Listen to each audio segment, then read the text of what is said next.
Okay, so this is going to be chapter 2, paragraph 6 and 7. And it's about different kind of mixtures.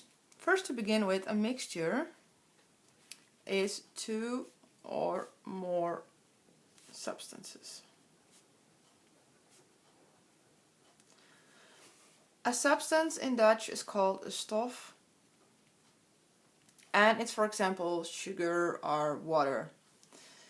There are different kinds of mixtures, and today we're gonna take two of them. An emulsion. An emulsion is two liquids, and those two liquids don't dissolve. So normally if you have liquids who do dissolve, one dissolves into the other, but those don't, so don't dissolve. Some examples of mixtures, example given is like milk or mayonnaise.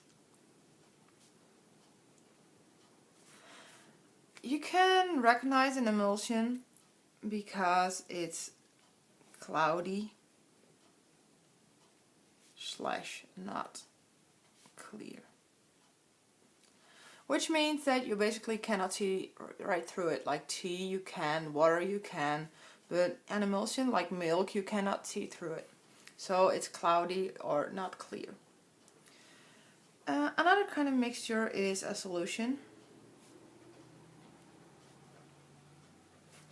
A solution is either two liquids,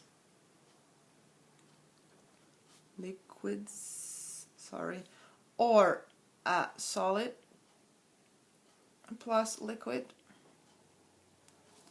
and in a solution it does dissolve.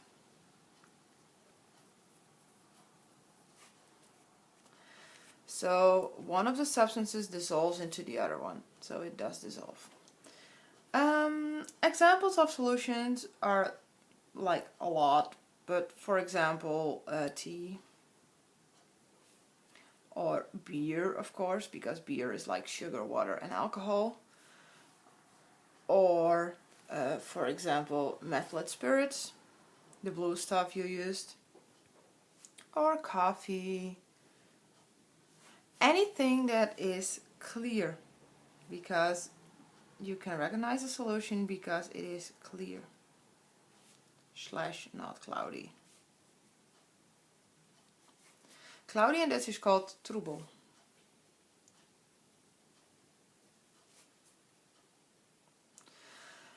So a solution you can see through, like tea, it does have a color, spirits, it does have a color, but you can see through it. Coffee, you would say like you cannot, but you can if you have coffee that's not that strong. So you can actually see pass through coffee, only if the color gets too much, you obviously can't anymore. Those solutions is not a problem because they mix very well. An emulsion doesn't. If you leave an emulsion for a long time, then it will split up. Like if you have mayonnaise or milk, if you just leave it for long, besides the fact that milk will get very, very dirty, this mayonnaise and milk, they will split up. You will get different layers in it. You don't want that, so that's why we use an emulsifier.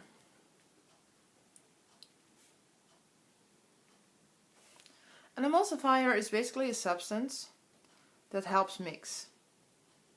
It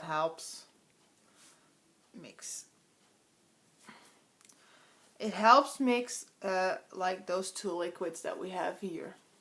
An emulsifier looks like this. We have a tail and we have a head. Tail and we have a head.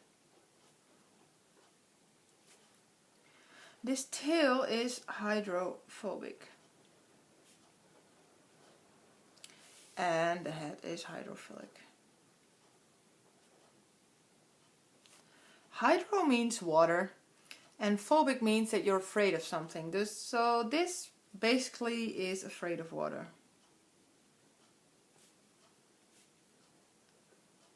Hydro is water again. Philic is that you love something, so this is loves water. If you love water, it automatically means that it is afraid of oil.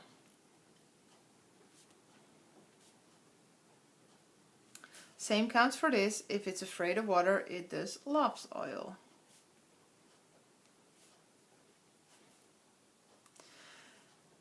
This part will stick into the water, this part will stick into the oil, and then eventually you get something like this. Oil, water. All those heads are going to sit around it like this. And those tails will be in the oil. And that is how they basically mix up. So this way the oil particles can actually stay in the water instead of floating on it.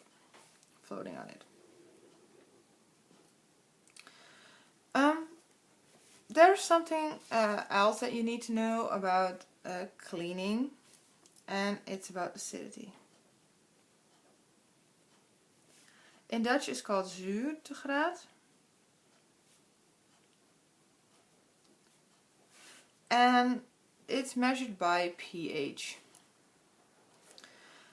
So there's a pH scale that runs up from 0 all the way up to 14. Then you would say, why on earth would you use such a weird scale? There is a reason for it, and it has something to do with logarithms, and I'm not gonna bother you with that. You will learn, probably will learn in math one day. Acidity has from 0 to 7 is acid. 7 to 14 is what we call base. The pH of water is 7. And then I mean like water as in we have in the bottles.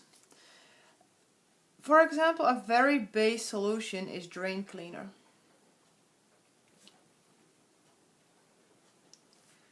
A very acidic solution is cola.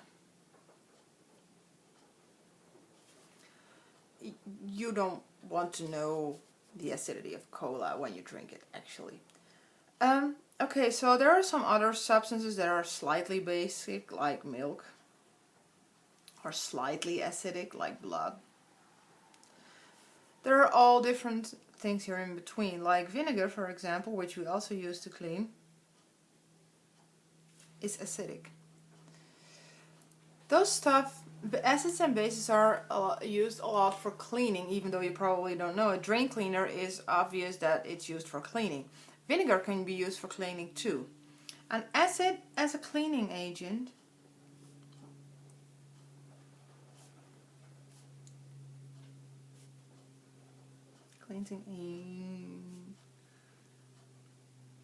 it removes limestone. Limestone is what we call in Dutch kalkaanslag.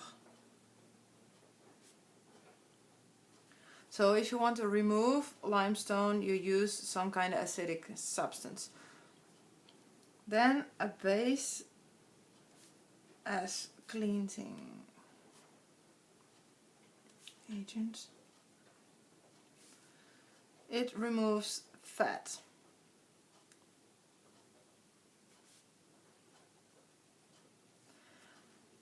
Mostly combined with soap, not necessarily, because can you still read it? No, you can't. Soap. Because you can imagine if you remove fat and you get it on your hands, obviously there's fat all over your skin. So it also kind of removes the protective layer on your skin, which you preferably don't want to.